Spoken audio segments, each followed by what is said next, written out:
யோசேப்பு கனி தரும் செடி, அவன் நீரூற்றண்டையில் உள்ள கனி தரும் செடி, அதன் கொடிகள் சுவரின் மேல் படரும்.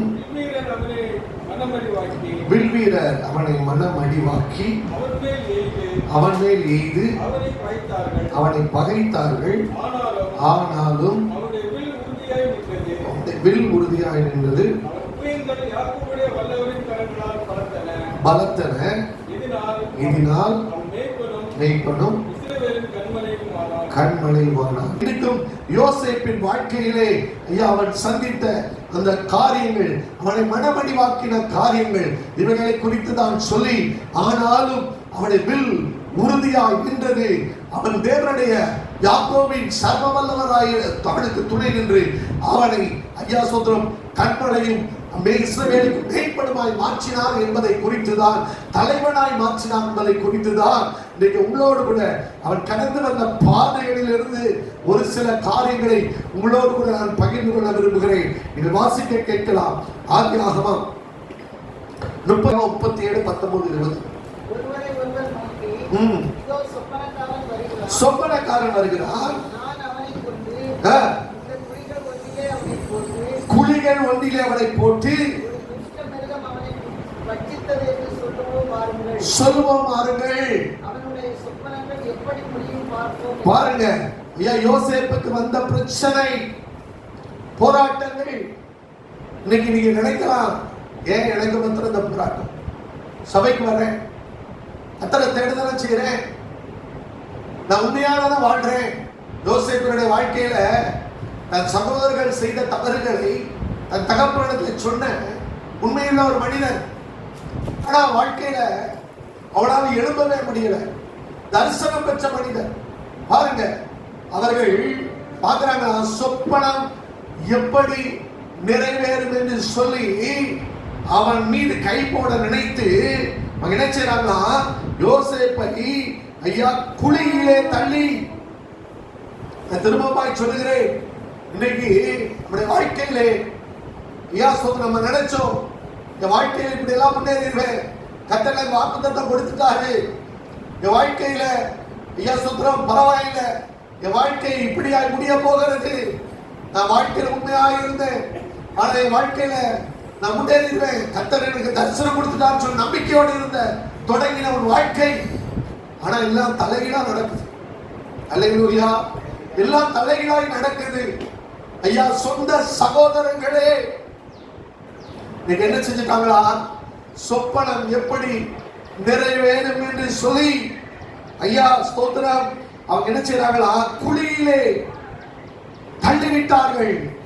வாசிக்கிற அந்த வசனத்தை ஆதிகாரம் 37:22. கொள்ள வேண்டாம், சிந்தலாகாது,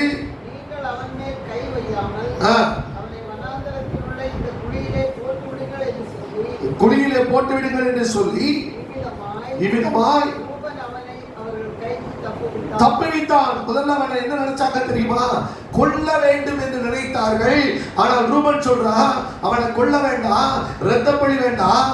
அங்கே அவங்க என்ன சொல்றாங்கன்னா, அவனை எடுத்து இந்த குழியிலே போட்டார்கள். அது தண்ணீர் இல்லாத வெறும் குழியா இருந்தது.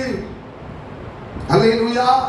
நீங்க பாருங்க, நீங்க இருக்கிற ஒரு காரியம் என்னன்னா, இன்னைக்கு வெறும் குழி, தண்ணீர் இல்லாத, தண்ணீர் கூட உங்களுடைய வாழ்க்கையில கிடைக்காத ஒரு குழியிலே அடைக்கப்பட்ட ஒரு சூழ்நிலை, வெறுமையான ஒரு சூழ்நிலையில் தான் யோசேப்பு தரிசனம் பெற்றவன், சொப்பனம் பெற்றவன் எப்படி இருந்தாரோ அதே போலதான் இன்றைக்கு வில் வீரர் உங்களுக்கு விரோதமாய் செயல்பட்டுக் கொண்டிருக்கிறார்கள். தண்ணீர் இல்லாத குழி, வெறும் குழியிலே அவர்கள் அடைக்கப்பட்டிருக்கிறார்கள். 25வது வசனம் பாருங்க, அங்க எழுதப்பட்டிருக்கிறது என்ன, அவர்கள் உட்கார்ந்தார்கள். இதுதான் நடக்குது. அவர்கள் போஜனம் செய்யும்படி உட்கார்ந்தார்கள். நல்லா புரிந்து கொள்ளுங்க, ஒரு நாளிலே இவர்களை பராமரிக்கும்படியாக அழைக்கப்பட்டனர். நீங்க அவங்க போஜனம் செஞ்சுக்கிட்டு இருக்காங்க. ஆனா இன்னைக்கு இவன் தண்ணீர் இல்லாத வெறும் குழியிலே அவன் நின்று கொண்டிருக்கிறார். அல்லேலூயா. இன்னைக்கு ஒரு நிலைமை அப்படிதான். நீ யாரை பாதுகாக்க அழைக்கப்பட்டாயோ, இல்லாவிட்டால் நீ யாரை காப்பாற்ற வேண்டும், பராமரிக்க வேண்டும் என்று அழைக்கப்பட்டாயோ, அவர்களே உன்னை குழியிலே தள்ளின ஒரு நிலைமை. திரும்பமாய் சொல்லுகிறேன், இயேசுவானவர் இந்த உலகத்தில் வந்ததின் நோக்கம் என்னதான்? தன் சொந்த ஜனங்களை ரட்சிக்க வேண்டும் என்று சொல்லி தன் ஜனங்களிடத்தில் அவர் அனுப்பப்பட்டார். நான் இஸ்ரவேல் ஜனங்களை ரட்சிக்கும்படியாக தான் நான் அனுப்பப்பட்டவன் என்று ஆண்டவர் சொல்லுகிறார். ஆனால் நடந்தது என்ன? எந்த ஜனத்தை மீட்கும்படியாக, எந்த ஜனத்தை ரட்சிக்கும்படியாக அவர் அனுப்பப்பட்டாரோ அந்த ஜனங்கள் அவரை அறியவில்லை. அதே ஜனங்கள் அவரை சிலுவையிலே அறையுண்டார்கள். அல்லேலூயா. எல்லாம் புரிந்து கொள்ளுங்க. இதுதான் உங்களுடைய வாழ்க்கையா இருக்கலாம். நீ நினைக்கலாம், சொந்த சகோதரர்களே குழிக்கு தள்ளிட்டாங்களே. இல்ல, இன்னைக்கு ஒருவேளை நீ குழியில இருக்கலாம், அவங்களை போஜனம் பண்ணி கொண்டிருக்கலாம். ஆனால் ஒரு நாள் வரப்போகிறது, கர்த்தர் உன்னை குழியிலிருந்து எடுத்து அவர்களை போஷிக்கும்படியாக, அவர்களை பராமரிக்கும்படியாக, அவர்களுக்கு மேலாக அதிகாரியும்படியாக, அவர்களை அடிமை தளத்திலிருந்து நுகத்திலிருந்து மீட்டெடுக்கும்படியாக ஒரு உயர்ந்த ஸ்தானத்திலே கர்த்தர் நிறுத்துவார். அல்லேலூயா. தரிசனம் எங்கே கேட்டுக் கொண்டிருக்கிறாய்? எனக்கு வாக்குத்தத்தம் எங்கே கேட்டுக் கொண்டிருக்கிறாய்? இன்னைக்கு கர்த்தருடைய வார்த்தை உனக்கு நேராக வருகிறது. குழியில் இருக்கிற நீ அமிழ்ந்து போக மாட்டாய். கர்த்தர் தயை வைத்திருக்கிறார். நீ நினைக்கிற இந்த குழியிலே நான் அழிந்து போவேன், இந்த தண்ணீர் இல்லாத குழியிலே நான் அடைபட்டிருக்கிறேன், என்னை அமிழ்த்து கொண்டிருக்கிறார்கள், இனி எழும்ப முடியாது என்று நினைத்துக் கொண்டிருக்கிறாய். இந்த வறுமையை விட்டு, இந்த வறுமையை விட்டு, இந்த சூழ்நிலை தரித்திரங்களை விட்டு இனி எழும்ப வாய்ப்பில்லை என்று சொல்லி நினைத்துக் கொண்டிருக்கிறாய். ஏன் இந்த வாழ்க்கை எனக்கு, ஏன் இந்த வாழ்க்கையை சம்பவிக்க வேண்டும் என்று நினைத்துக் கொண்டிருக்கிறாய். ஆனால் ஒரே ஒரு காரியம், கர்த்தர் ஒரு தயை அனுப்புவார். அல்லேலூயா. ஆண்டவர் சொல்றாரு, பிதாவே இவர்களை மன்னி, தாங்கள் செய்வது இன்னதென்று அறியாதிருக்கிறார்கள். அல்லேலூயா. நான் எதுக்காக வந்தேன்னு இந்த ஜனங்களுக்கு தெரியல. ஐயா, பாவம் செய்கிற எவன் பாவத்தினாலே கட்டப்பட்டு இருக்கிறான். குமாரன் விடுதலையாக்கினால் தான் மெய்யான விடுதலை சொல்றார் அவரு. நாங்கள் ஆபிரகாமின் குமாரர்களாய் இருக்கிறோமே, நாங்கள் விடுதலை பெற்று இருக்கிறோம் என்று சொல்கிறார். அவர் சொல்றார், இல்ல இல்ல, பாவம் செய்கிற எவனும் பாவத்திற்கு அடிமையாக இருக்கிறான். உன் அடிமை தனத்தை உடைக்கும்படியாகத்தான், ஐயா உன் பலவீன கட்டுகளை முறிக்கும்படியாகத்தான் இன்றைக்கு இயேசு இந்த உலகத்துக்குள்ளே வந்திருக்கிறார் என்பதை அறியாதபடி அவரை சிலுவையில் அடைத்த அந்த சொந்த ஜனங்கள். அப்படிதான் தேவன் சிலரை அப்படிதான் அனுப்புறாரு, சில இலைகளுக்கு அப்படிதான் அனுப்புறாரு. ஆனா அந்த ஜனங்களுக்கு தெரியல, அந்த ஜனங்களுக்கு தெரியல. நம்மை விடுதலை பண்ணும்படியாகத்தான் தேவன் ஜனங்களை, சபையை, இல்ல ஊழியர்களை, சுவிசேஷகர்களை ஒரு பகுதிகளுக்குள்ளே கர்த்தர் அனுப்புகிறார். நீ வாசிக்கலாம் அப்போஸ்தலர் 7வது அதிகாரம்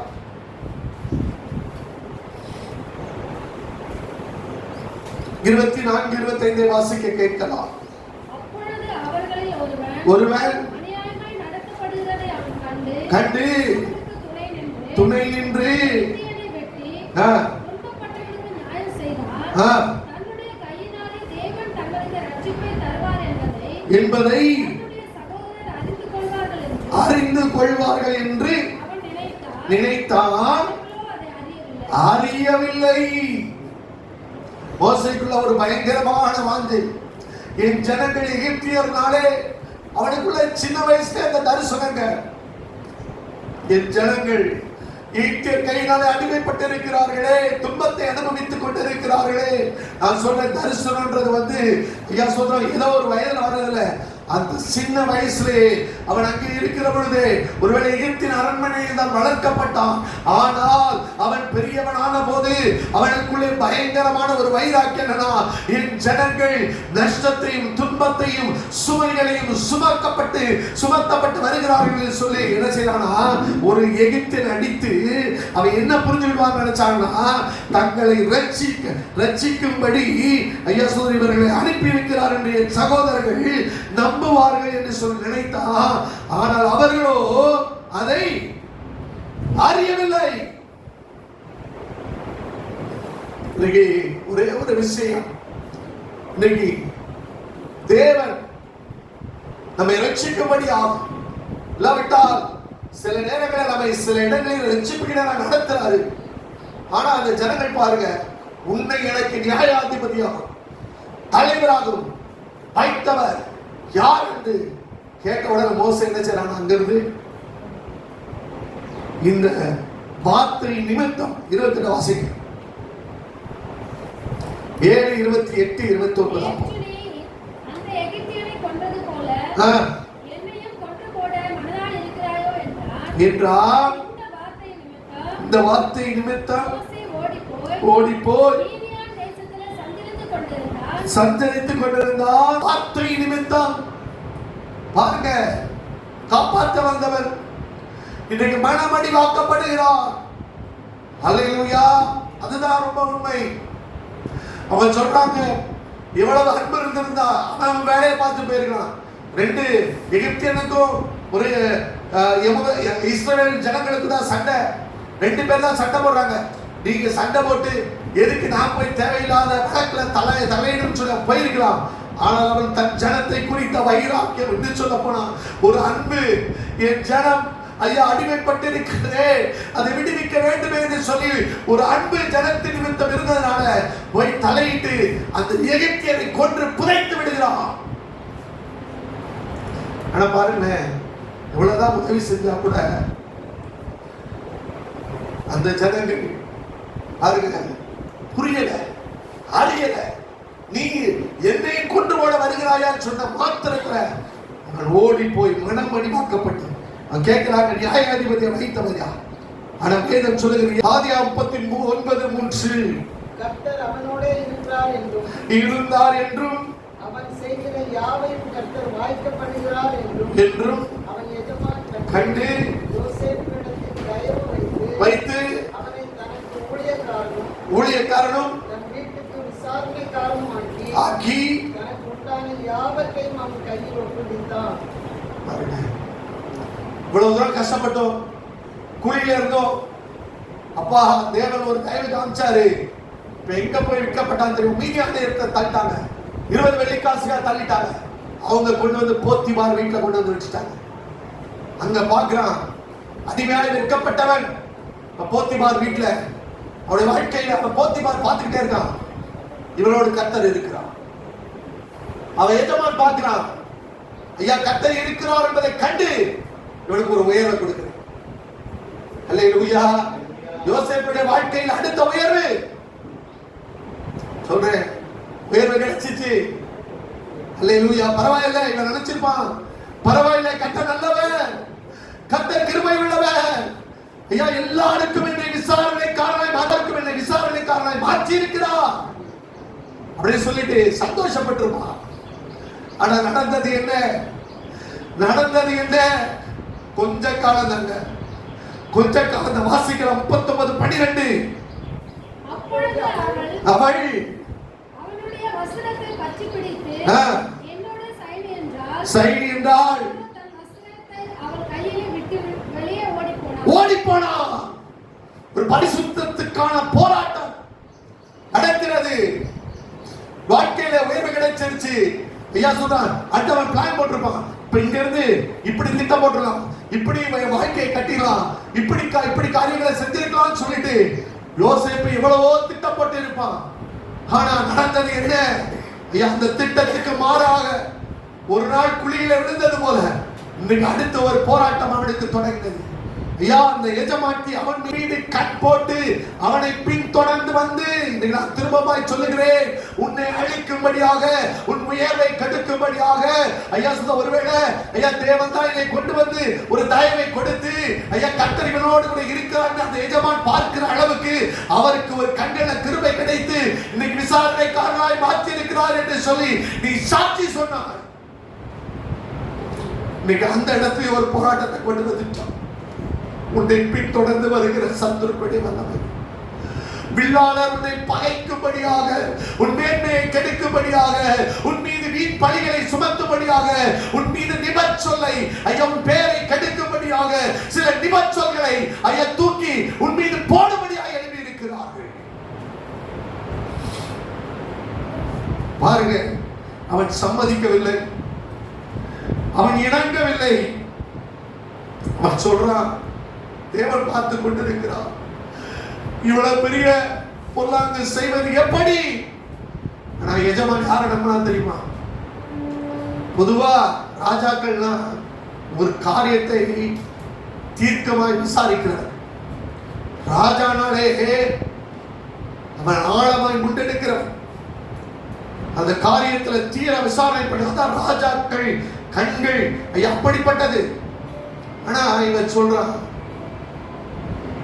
பொதுவா அவளுடைய பேச்சை கேட்டு நீர் கொண்டு வந்த அந்த அந்த எபிரேய அந்த புருஷன் என்னோடு கூட சரசம் பண்ணினான் என்று சொல்லுகிற வார்த்தையை அப்படியே எடுத்துக்கொண்டு அதுக்கு சாட்சியா இருந்துச்சு. வஸ்திரத்தை அவன் விட்டுட்டு ஓடி போனான், வஸ்திரத்தை காமிக்க. ஹல்லேலூயா. இவன் பேச முடியல. நீ பேசக்கூடாதபடி உன் மீது சாட்சியை எழுப்பி ஐயா போய் சாட்சிகளை கொண்டு வந்து இன்றைக்கு உன் மேன்மையை கெடுக்கும்படியாக ஒரு கூட்டம் எழுப்பி இருக்கிறது. அவன் நினைச்சான் எல்லாமே நல்லா போகுது. ஈசாக்கின் வாழ்க்கையிலே எப்படி சத்துரு எழுப்பி ஒரு பெலிஸ்தேன் எழுப்பி அவங்க அப்பா தோண்டின துறவையும் தூத்து போட்டான், அவன் கஷ்டப்பட்டு தோண்டின துறவையை தூத்து போட்டான். எல்லாமே தூத்து போடப்பட்டிருக்கு. உன் பிதாக்களுடைய ஆசீர்வாதம் தூத்து போடப்பட்டிருக்கிறது. அனுமதிக்க முடியவில்லை. உன் பிதாவுக்கு தோண்டி வைத்தது, ஆனால் இன்றைக்கு உன்னால் அனுபவிக்க முடியவில்லை. இப்ப இவன் கஷ்டப்பட்டு உழைச்சா, இவன் கஷ்டப்பட்டு சம்பாதிச்சா, இப்ப அந்த தண்ணீரும் கூட இன்றைக்கு மூடப்பட்டு விட்டது. ஏசக்காய் மாறி போனது, சிந்தாவாய் மாறி போனது. திரும்பமாய் சொல்லுகிறேன், என்ன எப்படி இருந்தாலும் நீ தோண்டுகிறதை நிறுத்தாது, நீ தோண்டுகிறதை நிறுத்தாது. ஒரு நாள் வரும், நீ உண்மையுள்ளவன் என்று கர்த்தர் நிரூபிக்கிற நாட்கள் வரும். நீ உண்மையுள்ளவன் என்பதை கர்த்தர் நிரூபிக்கிற அளவுக்கு ஒருவேளை அவங்கள தண்டிக்கல, ஆனா உனக்குரிய உயர்வை யாரும் தடுக்க முடியாது. உனக்குரிய தரிசனத்தை ஒருவனும் தடை செய்ய முடியாது.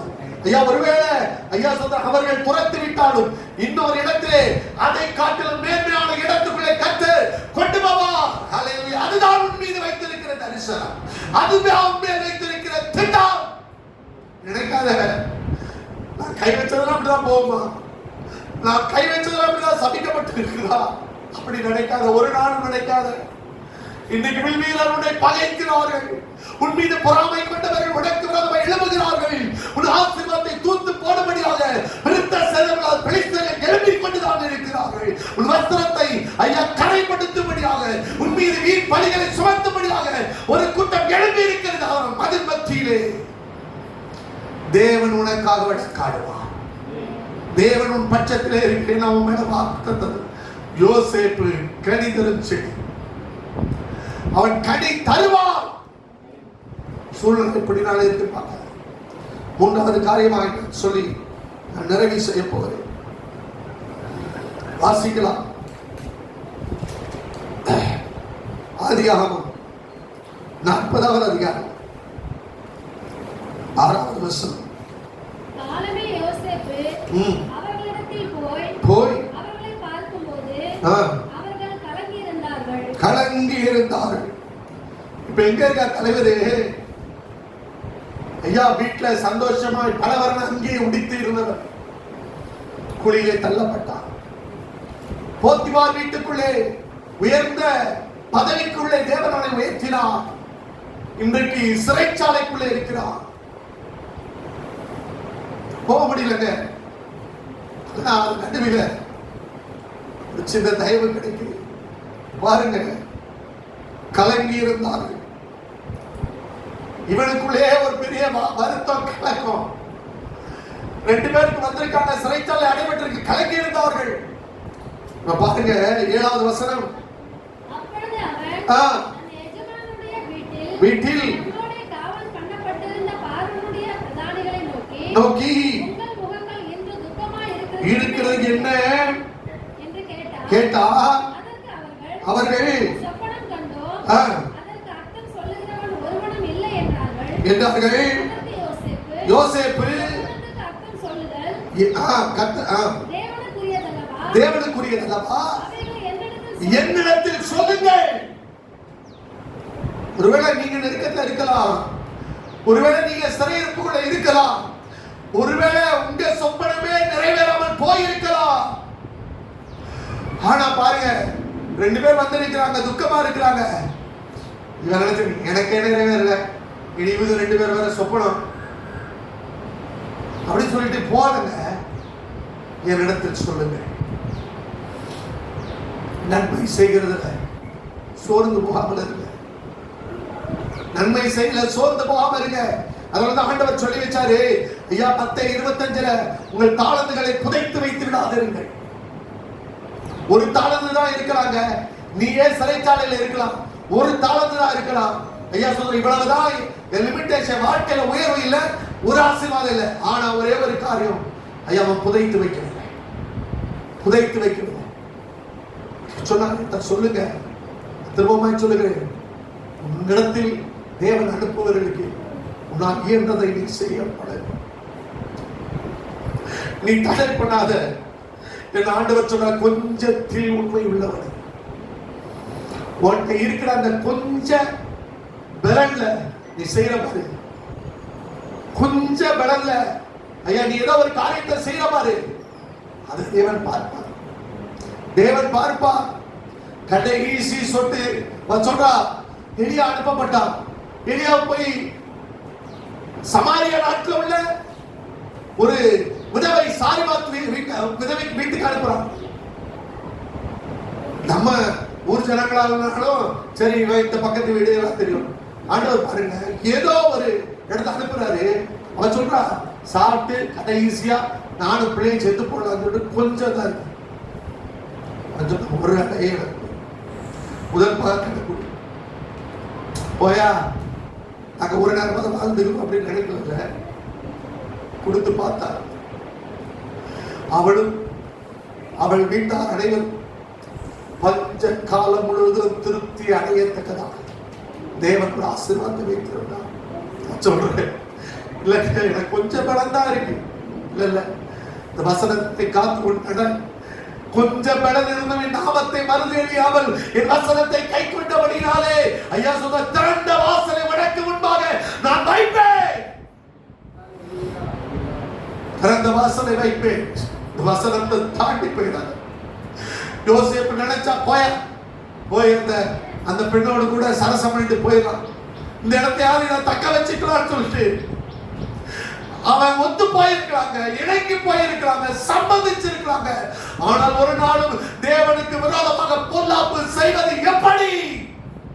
உலகெல்லாம் இப்படிதாங்க இருக்கு, உலகெல்லாம் இப்படிதாங்க பிழைக்குது, உலகெல்லாம் இப்படிதான். இல்ல இல்ல, தேவன் பார்க்கிறார், தேவன் பார்க்கிறார். அவருக்கு நான் உண்மையா இருந்துட்டு நான் அந்த உலகத்துல எதையுமே அனுபவிக்காக போகிறேன்னு சொன்னேன்.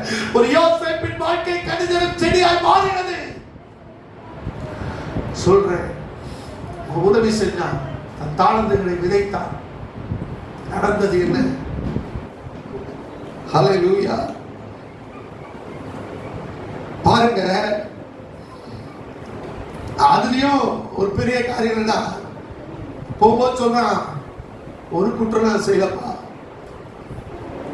ஒருவேளை கர்த்தர் உன்னை உயர்த்த போறார், கர்த்தர் உன்னை மறுபடியும் நிலையிலே உயர்த்த போகிறார், மறுபடியும் ஸ்தானத்தில் உயர்த்த போகிறார். நீ இன்னும் 3 நாளைக்குள்ள, இவனுக்கு 30 வருஷம் ஆனாலும் வாக்குத்தத்தம் நிறைவேறல. அவனுக்கு 3 நாள்ல சொப்பனம் நிறைவேறும். எவ்வளவு கஷ்டமா இருந்திருக்கும். என்னாண்டவரே, எனக்கு கொடுத்த வாக்குத்தத்தம், எனக்கு கொடுத்த காரியம் என் 33வது வயசுல ஐயா சொல்றேன், ஐயா நிறைவேறுகிற அந்த காரியம் 13 வருஷம் இந்த சொப்பனத்துக்காக காத்து கொண்டிருக்கிற ஒரு காரியம் யோசேப்புக்குள்ள இருந்தது.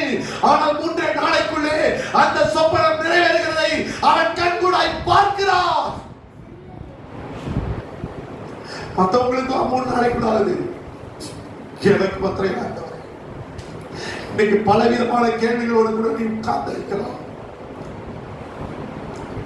சரி, அவன் தான் உயர்ந்துட்டான், அவன் நினைச்சிருப்பான் இவன் நன்மை பெற்றுக் கொண்டான், இவன் போவான், அந்த ராஜாட்ட சொல்லி எப்படியாவது வெளியே கொண்டு வருவான்னு பார்த்தான். ஆனா நடந்தது என்ன? 2 வருஷம் சவுண்டே காணல. பானபாத்திரக்காரன் மறைந்து போனான். நீ செய்த நன்மைகள் மறைக்கப்பட்டு போய்விடுகிறது. வாசிக்கலாம் பிரசங்கி. ஒரு சிறு பட்டணம் இருந்தது. அதிலே இருந்த குடிகள் கொஞ்ச மனிதர் அதற்கு விரோதமாய் ஒரு பெரிய ராஜா வந்து அதை வளைந்து கொண்டு அதற்கு எதிராக பெரிய கொத்தளங்களை கட்டினான். அதிலே ஞானமுள்ள ஒரு ஏழை மனிதன் இருந்தான். அவன் தன் ஞானத்தினாலே அந்த பட்டணத்தை விடுவித்தான். ஆனாலும் அந்த ஏழை மனிதனை ஒருவரும் நினைக்கவில்லை. எல்லாம் புரிஞ்சு போடுங்க. நீ ஏழையா இருக்கிறா, உன்னை ஒருத்தர் நினைக்க மாட்டான். நான் சொல்லுகிறேன், தன்னுடைய ஞானத்தினால் பெரிய ஒரு பட்டணம் ஐயாசூதம் வந்து அந்த சிறிய பட்டணத்துக்கு விரோதமாக முற்றுகை போட்டு கொத்தளம் போட்டது. இந்த ஏழை மனிதன் தன்னுடைய ஞானத்தினால அதை விடுவிக்கிறான். ஆனால் ஒருவனும் நினைக்கவில்லை. இதுதாங்க உன் நிலைமை. நீ சிறைச்சாலையில் இருக்கிற வரைக்கும், நீ ஐயா சும்மா கீழே இருக்கிற வரைக்கும் ஒருத்தர் கூட நினைக்க மாட்டான். உன்னை உன் வாழ்க்கையை கட்டி எழுப்ப, இல்ல உன்னை வாழ்க்கையை உயர்த்த, ஐயா உன் வாழ்க்கையை மீண்டுமாய் உன் ஸ்தானத்திலே கொண்டு போய் நிலைநிறுத்த, ஐயா நன்மை பெற்றவர்கள் கூட இன்னைக்கு மறந்து போன சூழ்நிலையை நின்று கொண்டிருக்கிறார். எத்தனையோ பேர் வாழ்க்கையிலே நீ ஏகிப்படியா இருந்து ஐயா நீ அவரை ஏற்றி விட்டு இருக்கிறார். ஒரு பாஸ்டர் சொன்னார், பாஸ்டர் பேசுறேன். சொன்னாரு, பிரின்ஸ் ஏன் அவரே பிடிச்சு தொங்கிட்டு இருக்கீங்க? அந்த ஏணி உடஞ்சு போச்சுன்னா வேற ஏணியில பிடிச்சு ஏறுங்க, புது ஏணியில பிடிச்சு ஏறுங்க, அந்த ஏணியை விட்டுருங்க. யோசிப்பாங்க. ஒரு நாள் அந்த ஏணியின் மூலமா தான் மேல வைக்காருங்க. அவர் சொல்றாரு, அந்த ஏணியை விட்டுட்டு வேற ஏணியில போயிருக்கு. அந்த ஏணி உடஞ்சிருச்சுன்னா மறந்து போகாதே. சில ஏணிகள் வழியாய் நீ மேலே ஏறி இருக்கிறாய். சில ஏணிகள் வழியாய் கர்த்தர் ஐயா மேலே உயர்த்தி வைத்திருக்கிறார். ஒரு காலமும் ஐயா நீ ஏறின உன் பழைய வாழ்க்கையிலே உன்னை உயர்த்தின அந்த கரங்களை நீ மறக்காதே. ஹல்லேலூயா. இன்னைக்கும் அந்த வீட்டில் பேசுவேன். இன்னைக்கு அவங்க வந்திருக்கிறாங்க. இன்னைக்கு நான் பேசுவேன். இன்னைக்கு அவங்களோட கூட எனக்கு தொடர்பு இருக்குது. இன்னைக்கு அவர்களுக்காக நான் சொல்லிக்கிறேன். ஹல்லேலூயா. ஐயா சில காரியங்கள் நமக்கு பிரியமில்லாத இருக்கலாம்.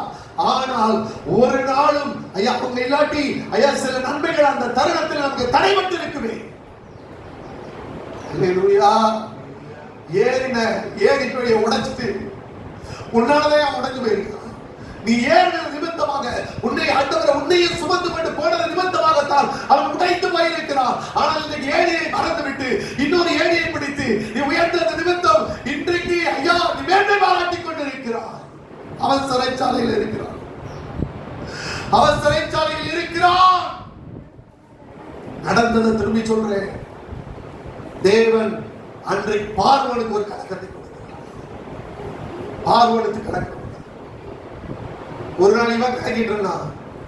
திரும்பவும் ஒரு கலக்கம் அந்த அரண்மனைக்குள்ள வருகிறது.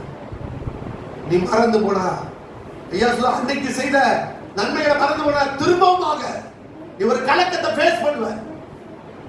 ஹல்லேலூயா. அந்த கலக்கம் எதுக்கு தெரியுமா? அவனை ஞாபகப்படுத்து. ஒரு நாள் நான் சிறைச்சாலையில் இருந்த பொழுது, ஒரு நாள் நான் சிறை இருப்பில் இருந்த பொழுது இவன் தான் எனக்கு உதவி செய்தார், இவன் தான் எனக்கு உதவி செய்தார் என்று சொல்லி நீ கலங்கி கொண்டிருக்கிற. ஏன் தெரியுமா? யாரோ ஒருவருக்கு ஐயா நீ உதவி செய்யாதது நிமித்தம் இன்றைக்கு அவர்கள் சிறைச்சாலைக்குள்ளே இருக்கிறார்கள். இன்றைக்கு அவர்கள் சிறை இருப்புக்குள்ளே இருக்கிறார்கள். உண்மையில அவர்கள் மூலமாய் நன்மை பெற்ற நீ மறந்து போனது நிமித்தம். ஹல்லேலூயா.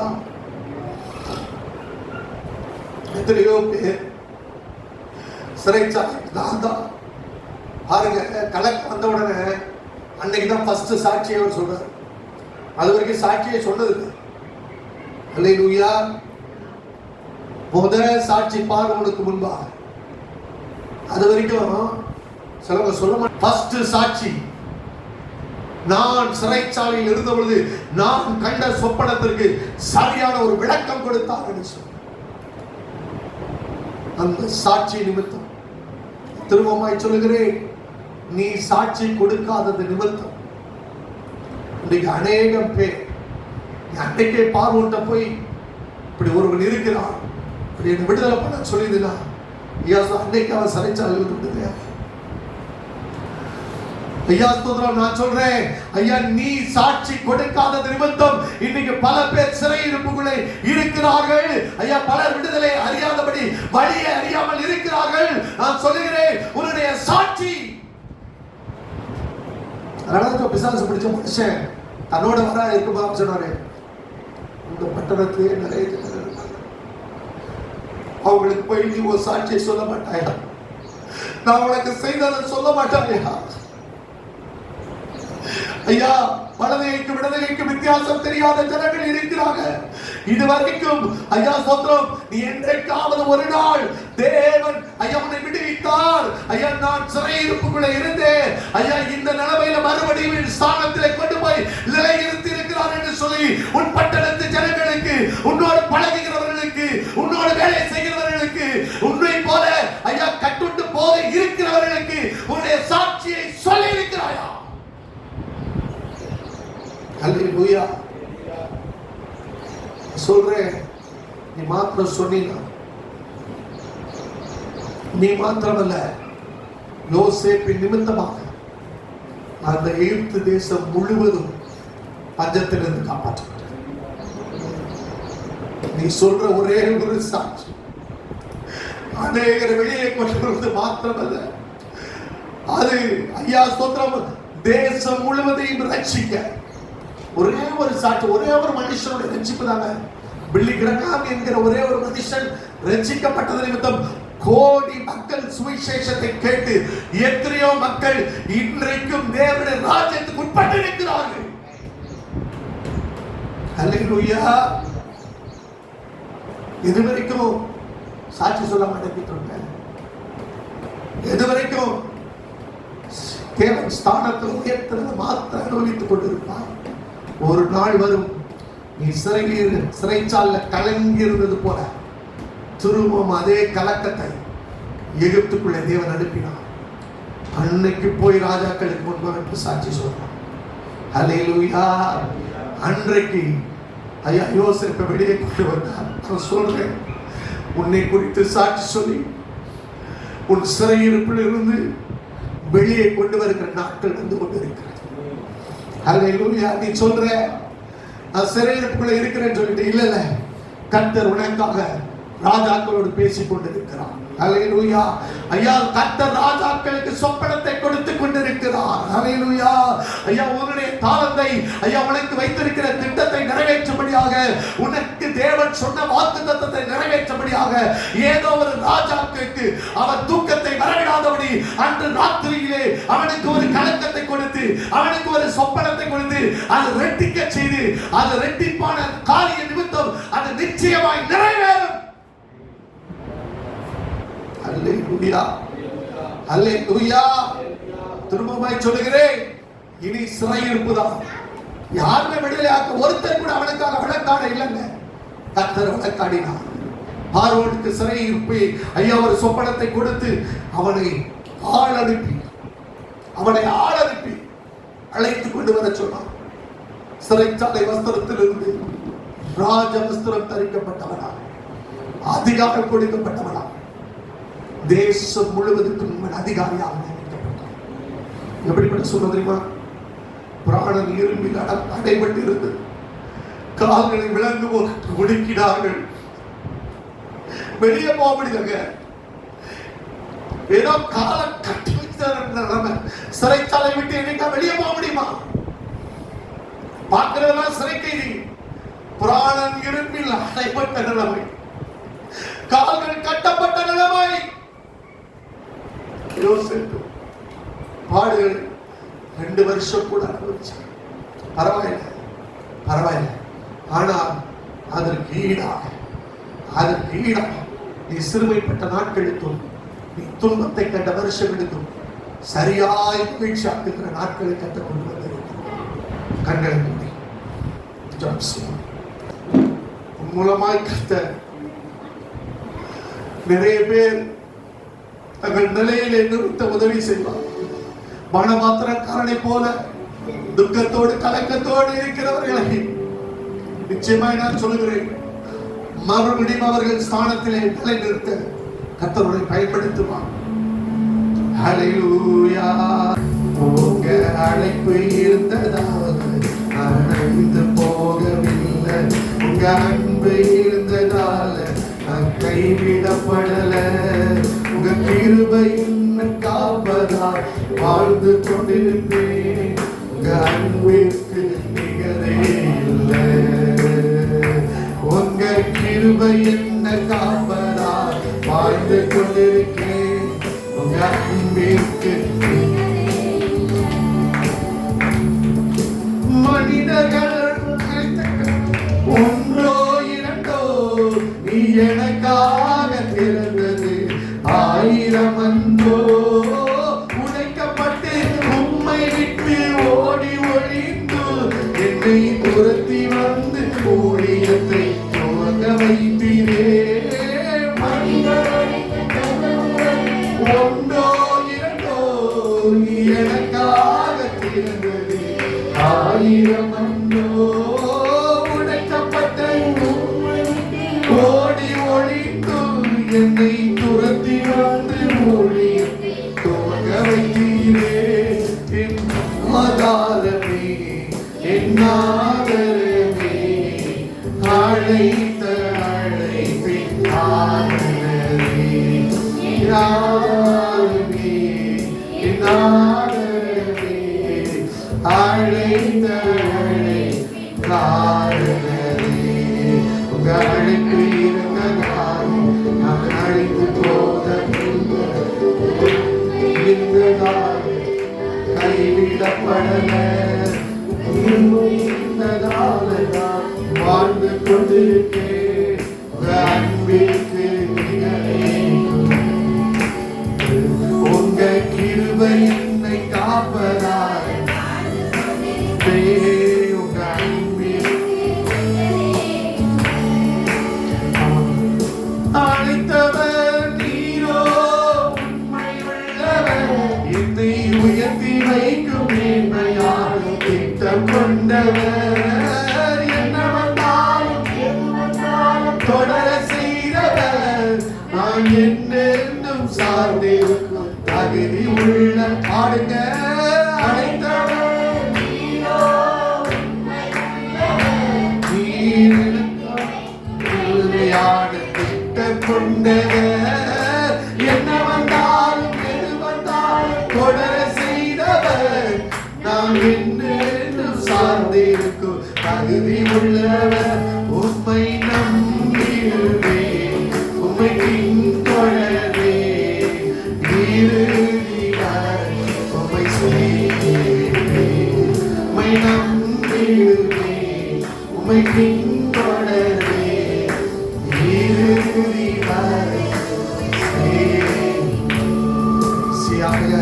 ஒரு நாளும் அழைத்தவர் உண்மைதான். அவரை சந்தேகப்பட்டாதீங்க, அவரை பின்தொடருங்க. தொடர்ந்து இணைந்து ஜெபிக்க போகிறோம். தொடர்ந்து இணைந்து ஜெபிக்க. ஹல்லேலூயா, ஹல்லேலூயா, ஹல்லேலூயா. கேட்ட சத்தியத்துக்கு நேராய் ஒவ்வொருவரையும் அர்ப்பணித்து ஜெபிக்க போகிறோம். ஒவ்வொருவரும் தேவனுக்கு முன்பதாக நிற்கிறோம் என்ற உணர்வோடு கேட்ட சத்தியத்தின்படி நம்ம ஒவ்வொருவரோட ஆண்டவர் இடைப்பட்டு இருக்கிறார். நம்ம ஒவ்வொரு தனிப்பட்ட மனுஷனுடைய ஜீவியத்துக்கு நேராய் ஆண்டவர் பேசி இருக்கிறார். இந்த வார்த்தைக்கு நேராய் நம்ம ஒப்பு கொடுப்போம். கர்த்தர் எப்படி யோசேப்பை கொண்டு வந்தாரோ, எப்படி எல்லாம் அவனுக்கு தரிசனத்தை கொடுத்து அதை நிறைவேற்றுகிற காலங்களுக்குள்ளாய் அவன் பாடுகள் மத்தியில தான் கடந்து போனான், அவன் உபத்திரவங்கள் மத்தியில தான் கடந்து போனான், அவன் நிந்தைகளின் மத்தியில தான் கடந்து போனான். அவன் ஜீவன் அவனுக்கு அடைபட்டு காணப்பட்டது, அவன் பிராணன் அவனுக்கு அடைபட்டு காணப்பட்டது. ஆனாலும் கர்த்தருக்கு முன்பதாய் தன்னை உண்மையா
பாடுகள் தான், உபத்திரவங்கள் தான். அது வாழ்க்கையிலும் வேலை ஸ்தலங்களிலும் தொழில் ஸ்தலங்களிலும் நாம் காணப்படுகிற மக்கள் மத்தியிலும் நாம் வாழ்ந்து கொண்டிருக்கிற மக்கள் மத்தியிலும் பாடுகள் தான், அவமானங்கள் தான், நெருக்கங்கள் தான், உபத்திரவங்கள் தான்.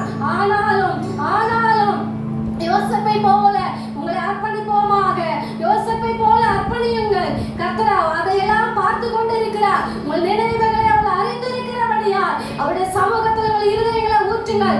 எத்தனை துன்பங்கள் வந்தாலும் தேவ சமூகத்தை விட்டு பிரியாதபடி உங்களை காத்துக் கொள்ளும்படியால் அவருடைய சமூகத்தில் அர்ப்பணியுங்கள். அவருடைய சமூகத்தில் அர்ப்பணியுங்கள். அவர் ஒருவருக்கே கனத்தை செலுத்துங்கள். அவர் ஒருவருக்கே மகிமை செலுத்துங்கள். பாடுகள் மத்தியிலே அவரை மகிமைப்படுத்தினவர்கள் எல்லாம் இன்றைக்கு உயர்ந்த நிலையில காணப்படுகிறார்கள். கர்த்தர் ஒருவரை தூக்கி எடுத்திருக்கிறார். அவர்களை அழிக்கும்படியாய், யோசேப்பை அழிக்கும்படியாய் குழி ஆயத்தமாக்கப்பட்டிருந்தது. குழி ஆயத்தமாக்கப்பட்டிருந்தது. தூக்கி போடப்பட்ட நிலை. அவன் கதறி கொண்டிருந்தான். குழியில விழுந்தவன் கதறி கொண்டிருந்தான். சகோதரர்களே போட்டு விட்டார்கள் என்று சொல்லி அவன் அழுகையோடு அவன் புலம்பலோடு கதறி கொண்டிருந்தான். உதவியார் அற்றவர்கள் ஒரு சூழ்நிலையில அவன் கதறி கொண்டிருந்தான். தேவன் அனுப்பினார். எகிப்துக்கு போகிற மனுஷர்களை தேவன் அவன் பட்சத்தில் அனுப்பி அவனை குழியிலிருந்து தூக்கி விட்டார்கள். ஹல்லேலூயா, ஹல்லேலூயா, ஹல்லேலூயா. சகோதரர்கள் அல்ல, தேவன் ஆயத்தப்படுத்தி வைத்திருந்த மனிதர்கள் அவனை கடந்து போகும் பொழுது அவனை குழியிலிருந்து தூக்கி கொண்டு அவனோடு கூட இழுத்து கொண்டு போனார்கள். ஹல்லேலூயா, ஹல்லேலூயா. அவன் மீது இருக்கிற தரிசனம் ஒரு நாளும் அழிந்து போகாதபடி அவள் சொன்னார்களே, சொப்பனக்காரன் வருகிறான், எப்படி இந்த சொப்பனம் நிறைவேறும் என்று பார்ப்போம் என்று அவர்கள் ஒருவரோடு ஒருவர் பேசிக் கொண்டதை கர்த்தர் அறிந்தார். கர்த்தர் அறிந்தார். ஹல்லேலூயா. எகிப்துக்கு போகிற வியாபாரிகளை அவனுக்கு நேரே புறப்பட வைத்தவர் அவரே. ஹல்லேலூயா. சொப்பனத்தை நிறைவேறாது என்று சொல்லி பேசிக் கொண்டிருந்த சகோதரர்கள் மத்தியிலே அந்த சொப்பனத்தை நிறைவேற்றும்படியாய் தேவன் உன் பட்சத்தில் ஆட்களை அனுப்புவார். தேவன் உன் பட்சத்தில் உனக்கு கொடுக்கப்பட்ட தரிசனத்தை நிறைவேற்றும்படியாய் ஆட்களை அனுப்புவார். ஹல்லேலூயா, ஹல்லேலூயா, ஹல்லேலூயா. நீ யோசேப்பை போல கலங்கி கொண்டிருக்கிறாயா? குழியில விழுந்து விட்டோம் என்று கலங்கி கொண்டிருக்கிறாயா? காப்பாற்றுவார் இல்லை என்று சொல்லி கலங்கி கொண்டிருக்கிறாயா? நீ யோசேப்புடைய சகோதரனை நோக்கி பார்க்காத, உன் மனிதர்களை நோக்கி பார்க்காத, ஜீவனுள்ள தேவனை நோக்கி அபயமிடுவாயாக. ஹல்லேலூயா. உன்னை காப்பாற்றும்படியான ஒரு கரம் உனக்கு நேரே நீட்டப்பட்டிருக்கிறது. அதை இறுக பற்றிக்கொண்டு அதை பின்தொடரும் பொழுது உன் மீது இருக்கிற தரிசனம் நிறைவேறும் என்பது நிச்சயம். ஹல்லேலூயா. அவன் கனி தரும் மரத்தை போல படர்ந்து வளர்கிற ஒரு கொடியை போல காணப்படுகிற ஒரு கிருபை அவனுக்கு உண்டானது போல நம் ஒவ்வொருவருக்கும் அந்த கிருபைகள் இந்த நாளிலே நம் ஜீவியத்தில் பெருகும்படியாய் கர்த்தர் கிரியை செய்வார். யோசேப்பை போல பற்றிக்கொள்ளுங்க. எந்த சூழ்நிலையிலும் அடைப்புள் பிராணன் அடைப்பட்ட சூழ்நிலையிலும் யோசேப்பை போல பற்றிக்கொள்ளுகிற பொழுது, யோசேப்பை போல கர்த்தரை ஒருவரையா சார்ந்து கொள்ளுகிற பொழுது, ஹல்லேலூயா, ஹல்லேலூயா. தேவன் உன் மீது வைத்திருக்கிற தரிசனத்தை நிச்சயமாகவே நிறைவேற்ற வல்லவராய் இருக்கிறார். ஹல்லேலூயா. அவன் எந்த இடத்துல புலம்பல, அவன் ஆண்டவருக்கு முன்பதாய் அவன் அழுது கொண்டில்ல, அவன் ஆண்டவருக்கு முன்பதாய் அவன் முறுமுறுத்து கொண்டில்ல. ஹல்லேலூயா. கர்த்தருக்கு பயந்து ஜீவித்த மனுஷன், பரிசுத்தத்தை காத்து கொண்ட மனுஷன், மகா பரிசுத்தர், அது உன்னதத்திலிருந்து பார்த்தபடியினார். ஹல்லேலூயா, ஹல்லேலூயா. அவனுக்கு நேராகவே கடந்து வந்து அவனை உயர்த்துன தேவனாய் காணப்பட்டிருக்கிறார். நன்றி செலுத்துகிறோம் ஆண்டவரே, துதிக்கிறோம் அப்பா.